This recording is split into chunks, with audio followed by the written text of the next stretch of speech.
Yun, isang magandang umaga sa inyo mga idol. Mainit na umaga. Grabe yung init ngayon dito sa amin. Talagang tuyon-tuyo na yung mga damo. Halos wala nang matuka yung ating mga manok. Saka yung ating mga alagang baka, karawag. Wala na. Ang ginagawa na lang namin, nagkukumpay na lang kami ng mga dahon-dahon. Yun, mga idol. Ngayon lang ulit ako nagbabalik sa aking YouTube channel. Dahil galing tayo ng Manila, medyo busy tayo sa trabaho. Gusto ko lang kayong i-update dun sa akin dating binread na last December. Ipapakita ko sa inyo mga idol yung mga sinibalang dati na sisiw na pinakawalan natin doon sa range. Bali hinarvest ko na sila mga idol, napaka lalaki na nila. Tapos i-update ko rin kayo doon sa ating bagong mga pasisiw, yung sinundan nun, tapos yung sinundan pa nung isa na batch natin. Nagpabanded din tayo sa salpukan, 50 heads. Sa awa ng Diyos, nakapagpabanded tayo. Pero yung una po natin na i-breed, hindi po natin na pabandingan. Hindi ko na isabay doon sa pabanding dito sa amin na malaking farm. Di ako nakapagpasabay dahil naglaglag agad sila ng kanilang pakpak hindi na naisama. Hindi ko na sinama dahil mapapagod lang tayo ng pagpunta medyo malayo para dalhin sila. Bali 14 pieces po sila. Yun mga idol, samahan nyo ako at ipapakita ko sa inyo yung bagong harvest natin na stag.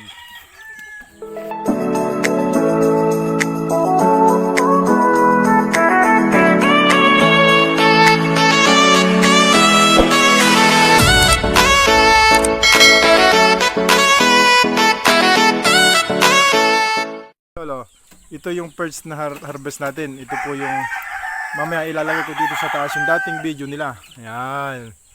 Yan po yung aking sariling blend ng white. Tinatawag ko po yan na Beetles White. Yan o. Lalaki na po. Bali sila ay 6 months. Mga idol, ating white tea, sarili nating blend.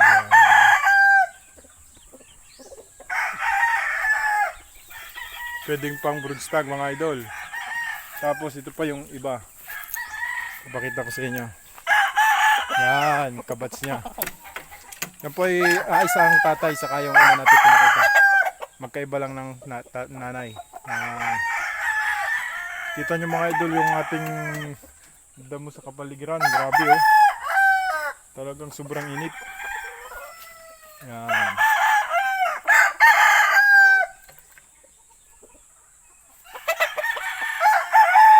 Ating newly harvest. Tapos mga idol,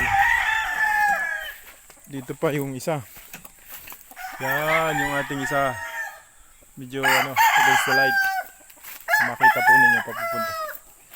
Yan yung ating sisiw dati. Gaganda na mga idol. Yan Bali nung nakaraan ay update ko na rin kayo. May kumuha sa akin ng, yung pinanser ko kumuha sa akin ng 10 heads na panlaban. Bali ang lang namin noon, per win lang po yung aming usapan. Nung kumuha siya. Kasi yun ay isa sa paraan para mairaos natin yung monthly expenses natin dito sa ating manukan. Kasi hilig po natin ito. Hindi naman tayo masyadong mahilig maglaban. Tayo talaga ay nagbe-breed. Tapos may nagtitiwala sa atin yung mga idol. Update po ay do sa 6 na nilaban ay 3 panalo, 1 draw, isang loss. Yon. 3 wins, 1 draw, 1 loss. Yung sa 5 unang nilaban nila. Ang ganda ng score natin. Yan Ito naman po ay 5,000 line ni JGB, John Velasco. Ito po yung isa doon sa 3 red dati na sisiw. Yan pwedeng pang broodstag. Pero po yan ay itatabi natin dahil maganda ang istasyon niya. Sa susunod, meron na tayong broodstag. Hindi na tayo muna bibili dahil medyo mahal din po ang broodstag. nagkakahalaga na ng 35,000 pag tayo po ay bibili. Tapos ito pa yung isa niyang kapatid. Yan, 5,000 lang yan, oh. Medyo pumuporma na po. Gaganda na. Parang kailan lang. Ngayon talagang istag na sila lahat. Yan, yan po yan. Oh. Nandiyan po lahat sila sa pababa. Tapos ito po yung isa. Yan, oh. Whitey din. Grabe. Parang kailan lang natin ito binread. Kailan lang natin pinakawalan sa taas. Talagang maganda po pala mag-breed kapag yung pang early bird. Hindi sila masyadong sakitin. Ito po ay hindi tayo masyadong nahirapan mag-alaga. Ngayon, yung ating mga pasisiw, talagang kailangan na alaga sila sa vitamins kasi sobrang init po ng panahon. Hindi pa umuulan dito sa amin. Ewan ko kung kailan uulan. Yan, oh. Mga 1 month pa po i-spar na natin yan. Pero hindi natin ipapakita sa YouTube yung sparring. Doon natin nilalagay sa ating Facebook account and page. Yan. Tapos ito pa po yung isa. Maganda po na sukat yan. Yan, oh. Dahil tayo po ay nagkakaling. Yan. Dahil tayo ay nanonood din ng mga bakbakan na sa Bakbakan TV. Kay Sir Joey, nanonood tayo. Nag-aaral tayong magkaling. Napaka-importante po pala nung ikay magkakal. Yan, oh. Beatles white. Yung nilaban po na, nung nakaraan ay nadumro yung white natin. Pero napilay agad kasi siya kaya tapos nakaganti lang siya. Nung nakaganti siya, nauna pang namatay yung isa. Pero hindi na rin po umabot. Nakatuka pa ng isa yung sa atin. Kaya ko po yung pinarami dahil dun sa score nila na maganda yung score nila. Ito naman po yung isang 5,000 lang. Ito po ay mas bata ng konti. Dito do sa una natin pinakita. Bakit ko siya tinali agad? Ang reason ko po ay yung dalawa kasi ito doon sa sumunod na batch nawala po eh. Hindi ko alam kung kinain ng predator. Basta nung pagkaumaga wala na siya. Kaya tinali ko na rin kasi nangihinayang ako sa mahal po ng gastos ngayon. Grabe. Hindi yung mahal ng patuka ngayon. Sama sa mga vitamins. Tapos ito naman yung ating pinakauna nating na-breed na Fall Spark Ray na ito po ay hindi ko direct na nakuha kay Sir Carichua. Ito ay nakuha ko dun sa taga rito sa amin na chief engineer sa barko na nakakuha naman siya ng materials kay Sir Carichua ng Fall Spark Ray. Ito yung yan, una nating palabas. Ang nang hinayang lang po ako ay dun sa inahin nito dahil sumabit din sa landat. Eh wala ako dito, hindi napansin ko nung hapon, binubugbog na nung mga kasama ay para nabalatan yung ulo niya namatay. Pero yan po yung palabas natin, oh. Yung isa po ay medyo maliit pa, dalawa lang yan. Pero i-preserve po natin yan dahil maganda yan, oh. Stag na sila. Tapos another 5K. Dink sweater po, tawagin ni Sergio GB. Pero ito po ay 5,000 line. Yan. Ganda na. Yan, ba't yung tali mo yung nagkaganyan na, boy? May initan ka mamaya. Mamaya tapalitan ng tali.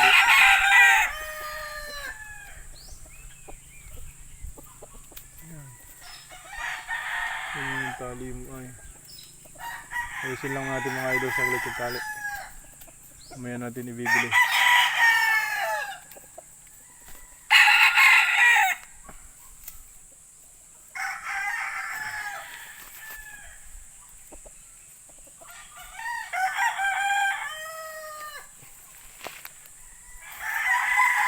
Ah, 5,000 line. Tapos ito yung ating white pa rin. Streetcomb, nag-iisang streetcomb kasi ito po ay anak ng aking McLean na babae. Yan, nag-iisa yan. Sinubukan ko dun sa aking McLean. 50-50 po ito dun sa aking Beatles white. Streetcomb po yung ano nito, yung mother, kaya streetcomb dun sa ano. Quality po, kaya lang yung damo natin wala na, tuyong-tuyo na. Yan, oh. Ito pa po yung iba. Ito po ay mas bata ng konti dun sa ano. Ito ay anim lang sila. Pero yung una-una po ay 8 po yun. Unang batch, tapos yung sumunod. Yan. Isa lang din po ang ano niyan, blend saka yung nauna. Yan, ito pa isa. Yes. Quality na sila. Hindi na po natin hawakan kasi mapapaul tayo. Bawal palang hawakan sa YouTube. Magkakaroon tayo ng warning kay YouTube.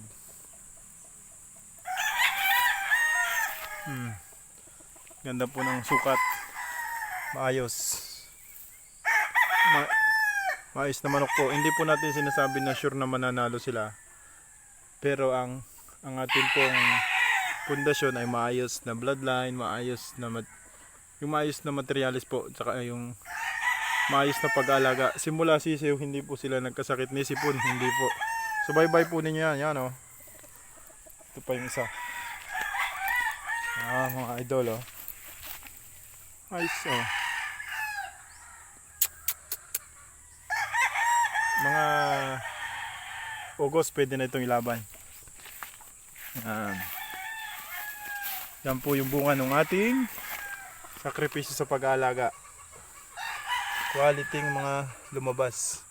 Tapos ipapakita ko po sa inyo yung mga kabats nitong babae na tinabi ko. Talagang konti lang ako nagtatabi. Mga 9 pieces lang yung tinabi ko nito. Pero wala po siyang white na lumabas. Puro red yung lumabas doon sa kabats nila. Kasi ang father po nila is yellow-legged Dutch. Quality. Ngayon naman po ay papakita ko sa inyo yung bats nilang mga babae. Dito tayo sa yard ng ating mga bats nung pinakita natin mga stock. Kaya sila po ay mga pulit na. Hindi na po tayo papasok sa loob. Yan. Nagtira ako ng dalawang 5K na babae. Yung dalawa po na yun. Tinabi ko lang yon. Yung ibang kapatid nila na hindi good yung size. Yang inano na po natin, kinal natin. Tapos ito yung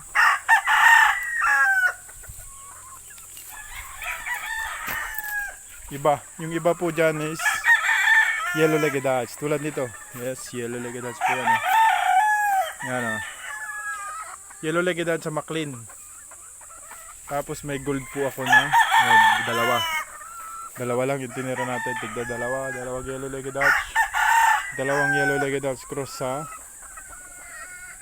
Beatles white natin. Yun mga idol. Kaya mo mga idol yung ating paligid oh. Sobrang init ang aga pa. Tuyon-tuyo na anda mo. Yan. Tapos ipapakita ko sa inyo mga idol yung ginamit natin mga pulit sa kanila. Yung mga white natin. Ito naman yung ating mga used pulit. Oh. Tinabi po natin yan. Hindi na muna natin ginamit. Mga palugod na rin sila. Yung mga babae po natin ng mga nagpanalo yung anak ating tinali. Para ma-preserve po sila sa sunod nating breeding. Mapaganda ang kanilang katawan. Yan. Ipapakita ko po sa inyo. Yung mga idol, pupuntahan natin yung ating mga kinord na mga pulit na ginamit natin na Beatles white. Yan.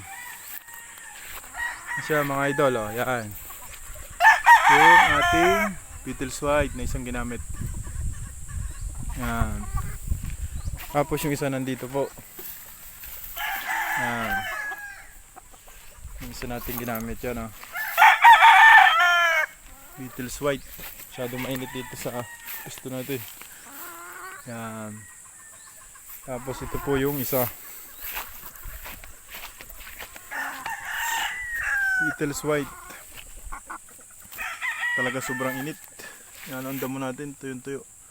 Tapos ito pa po yung isa. Yan. Tinabi natin yan. Dito. Tapos ito po yung isa pa.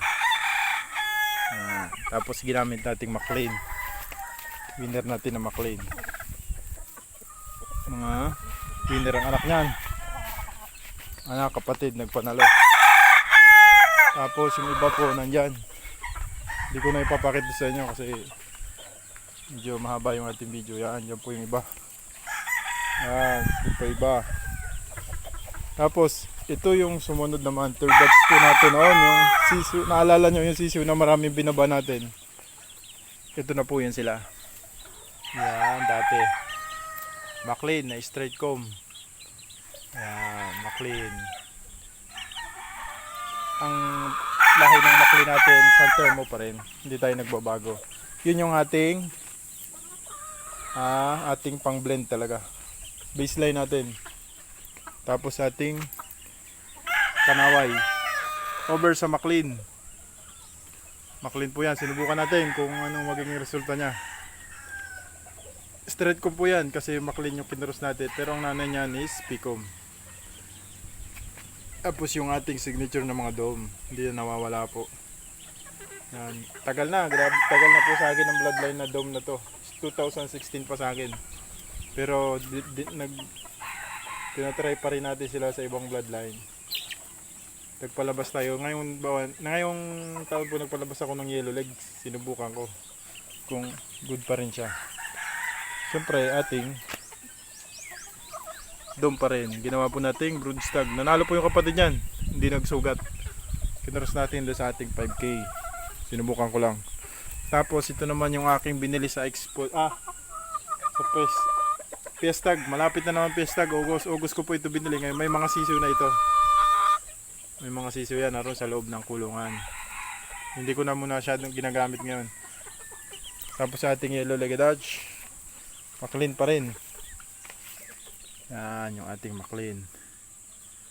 Ito po ay spankel. Ako ay nagulat. Kasi nung sisiw siya ay hindi pa siya spankel. Nagulat ako nung siya ay nagpapalit na ng balahibo. Yan, naging spankel po siya. Ito po ay ang ginawa kong breeding dito ay yung pamangkin ng nanay nito. Siya yung kinuros ko. Bali yung nanay nito saka yung nanay nung ginamit kong broodstag ay magkapatid.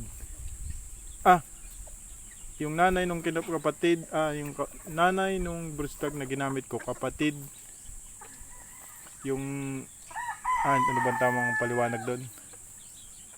Back to tita breeding, ganun po ang ginawa ko. Yung nanay ng broodstag, kapatid mismo yung nanay ng broodstag ko, yung nanay nito. Back to tita. Naglabas siya spankel. First time ko pong naglabas ng ano dito. Wala po akong spankel na manok. First time. Ayan Kaya iniingatan ko baka swerte sa atin yan. Tapos yung aking Boston. Yan. Boston na white pit. Benedict Granada po yan. Pero breed na po ito ni Sir Louis Cuarto. Yan. Sir Louis galing sa Zamboanga pa ang ano nito. Ang bloodline.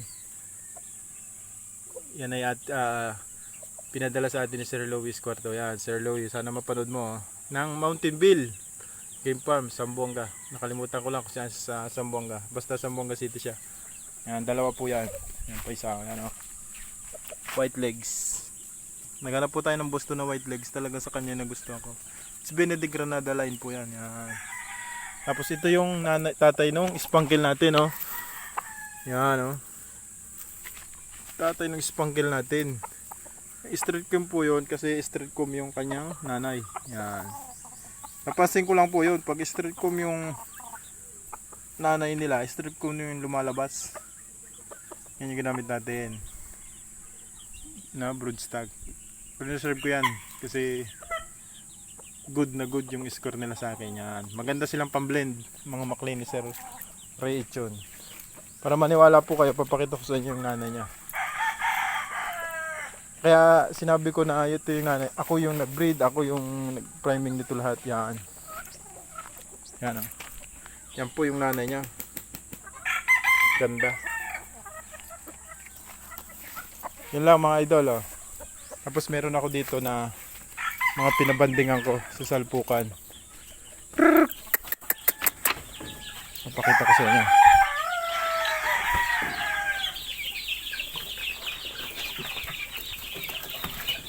Ito po ay sa kakasama yung medyo malalaki dun sa labas ng binandigan ay 50 pieces, 50 heads. Yan. Yan po sila, oh. Medyo malalaki na rin, oh. Yan. Ang marami naman po nito is dome. Signature natin na dome. Yan. Tapos white. Tapos McLean. Tatlo lang po yung halos bloodline nito. Wala iba na pahalo dito. McLean. Yung ating signature na tinatawag ko na Beatles dome. Saka yung ating Beatles white. Yan. Oh. Dami naman tayong pantali. Ito pong nasa loob na ito is nasa 28 pieces. Lalaki lahat yan. Yung ibang babae po, nagkaling na tayo pero nagtira tayo ng nasa 12 pieces lang yung tinira ko, yung nandun sa labas. Yan. Dito ko lang muna sila nilagay sa ruweda kasi hindi ko muna pinakawalan sa range kasi sobrang init po. Napansin ko ay naghahalhal, sila, halhal ng todo pag na sobrang init. Ngayon, dito ko sila nilagay. Yan. Pero lumalabas na po sila dito sa ruweda. Yan, lumalabas sila dito. Lumilipad, pero bumabalik din po. Paraan po natin yan para sila ay maka-adjust sa panahon. Yan. Ito yung aking yellow pit, oh. Tinisting ko lang po.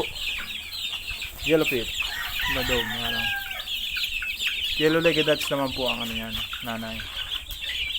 Yan. Tapos ito yung ating mga McLean, oh. Maganda. May gray, may isang gray. May pa isang gray kasi nahirapan po ako magpalabas ng gray. Pero cross na po yung sa McLean. May nilaban tayo nung nakaraan. Isang gray, nanalo din po. Unang laban niya nanalo. Nung pangalawa, lose na siya. Kaya tinatry lang natin. Pero McLean pa rin po, yung cross pa rin sa McLean. Yan.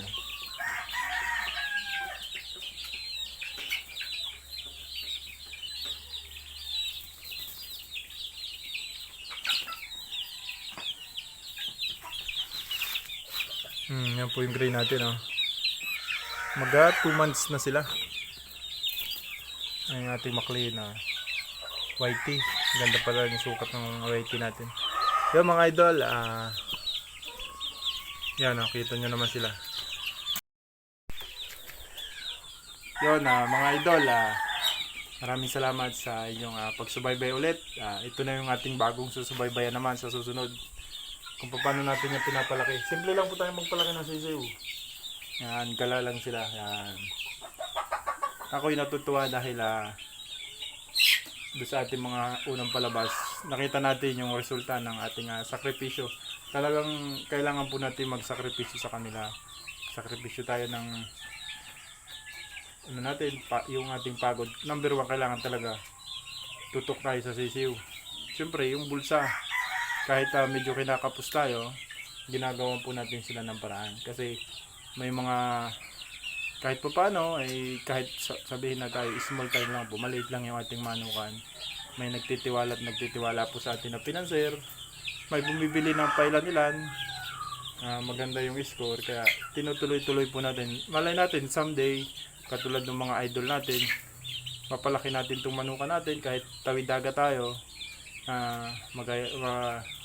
Ang pinakang-idol ko talaga na nakita ko mula nung ako ay nanood ng mga vlog, si Sir Ruel Amano. Yon, nakita ko from the start siya, yung manukan niya naroon lang sa likod ng bahay nila, yung mga binabaha pa yung kanyang manukan. Napanood ko pa yung, kaya lang yung kanyang YouTube channel, yung una, nawala. Dati subaybay ko yun. Idol ko rin yung kanyang mga gray. Pero ngayon, dami niyang bloodline kasi ang dami niya rin ng buyer. Nakita ko yung kanyang, napakagaling niya. Basta sa kung paano niya pinapalakad yung kanyang manukan. Kaya idol ko siya. Ako po ay wala po akong tauhan dito. Pag ako'y umaalis, binibilin ko lang doon sa tatay ko. Dahil hindi pa kaya ng ating financial na magpasahod ng tauhan. Kaya pag wala ako dito, yung tatay ko. Kaya kahit nasa Manila po ako nagtatrabaho, halimbawa, lumuluwas ako kahit tawid dagat, every 2 weeks umuwi po ako dito kasi binibisita ko talaga yung aking manukan. Kasi ito po talaga ay sakripisyo. Bulsa, lahat po, pagod. Nandiyan na. Pero pag nakita mo naman yung inyong ang alaga, Kita mo, after 6 months, 5 months, makikita mo, gaganda na. Doon ka matutuwa, parang mawawala yung pagod mo. Ang sabi nila, stress reliever daw. Hindi po ito stress. Para sa akin, hindi ito stress reliever. Kasi may stress ka talaga dito pag wala ka ng pambiling patuka. Siyempre, dahil hilig po natin to, ginagawa natin ng paraan. Yun, mga hindi naman tayo masyadong nagsusugal na katulad ng iba na ang karamihan nito ay binibenta ko rin po. Tapos suporta siyempre ng pamilya, suporta ng asawa ko. Maraming salamat din dun sa aking mahal na asawa na napaka-supportive din. Yun, mga idol, sana masubaybayan nyo pa yung aking YouTube channel. Ako po ay nakikiusap doon sa mga mapapadaan dito sa aking YouTube channel. Sana po ay i-subscribe nyo naman ako. Tapos i-share nyo yung mga video ko kahit simple lang. Ako lang din po yung nag-edit kasi nito. Nag-aaral tayo mag-edit. Yun. At the same time, makatulong din tayo doon sa katulad ko na backyard na ako po ay nagsimula din lang sa isang trio lang noong 2016. Pero dahil yung ating binabalance din natin yung ating income hanggang ngayon, yan, palaki ng palaki. Ngayon, medyo madami-dami na itong ating manok. Hopefully next year, mas mapaganda pa natin yung ating breeding. Sa August po ay pupunta ako ng Fiesta ulit para makapagtingin tayo ng materials. Malay natin makapag-upgrade tayo, may budget tayo. Pero kahit hindi po tayo makabili, makakita natin yung mga idol natin, makahingi tayo ng advice. Ang gusto ko makita doon ay si Sir baka sakali matiyempohan ko nandun si Sir Roel Amano, saka yung idol ko si Luis Cuarto ng Mountain View. Yun, mga idol. Hanggang dito na lang mga idol yung aking video at God bless po sa inyong lahat at ingat po.